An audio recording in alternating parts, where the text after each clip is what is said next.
Imagine a world where the climate crisis is treated as an afterthought, even as the planet burns. Welcome to the reality of our political landscape. July 2024 was slightly cooler than July 2023, breaking a 15-month warming streak. But what does this really mean for our future? The Democratic convention this week barely touched on climate issues despite the urgency. Harris mentioned the climate crisis just once. Climate advocates were left speculating how Vice President Kamala Harris would address green issues. The answer? A mere 15 minutes on the last night. The most important climate policy right now is defeating Donald Trump, said Cassidy DePaola. But is that enough? The headline was clear. Democrats don't know what to do with the climate change issue. It's a losing idea politically. To sell climate action, you have to talk about opportunity and hope, not sacrifice. This was the message in the 15 minutes given to the climate crisis. Interior Secretary Deb Haaland spoke about being a good steward of the earth through her Native American upbringing. John Russell from Appalachia highlighted the value of union jobs in the clean energy economy. Rep. Maxwell Frost, Congress's first-generation Z lawmaker, discussed the future of the planet for young people. Each speaker was introduced by a video targeting different segments of climate voters. The messaging was clear: make it personal.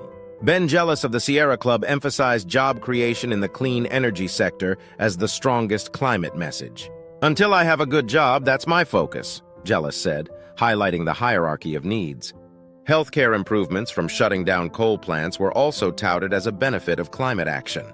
Among progressive voters, the focus was on corporate greed in the fossil fuel industry. People don't like being lied to. For voters of color, it's a matter of life or death. Health disparities in minority communities are a powerful argument for climate action. Democrats know that young people care deeply about climate change. They want to engage Gen Z voters by being honest, yet hopeful. Rep. Frost discussed how climate impacts are already hammering Florida, from deadly storms to extreme heat. The climate crisis is really something that has been owned by Gen Z, said Denaye Avila Dixon of the Sunrise Movement. Harris's 38-minute speech mentioned climate change only once, touching on the freedom to breathe clean air and drink clean water. Experts say this approach is intentional to avoid making her look too progressive. Some green groups are willing to give the Democrats a pass, while others are angry they aren't addressing the reality of the moment. Stevie O'Hanlon of the Sunrise Movement noted a big shift in climate conversations on the last night of the convention. 15 minutes is all the climate crisis got at the Democratic convention. What does that tell you? It tells me that no matter how much they talk, the people in power don't believe anything really bad is going to happen soon.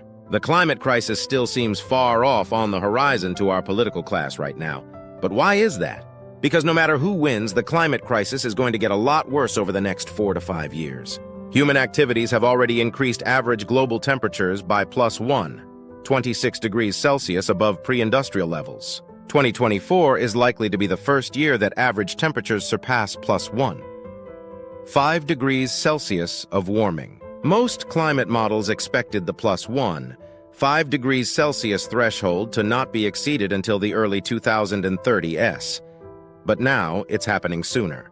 The Paris Agreement requires reaching net zero carbon emissions, but a debate exists on how fast this can be achieved.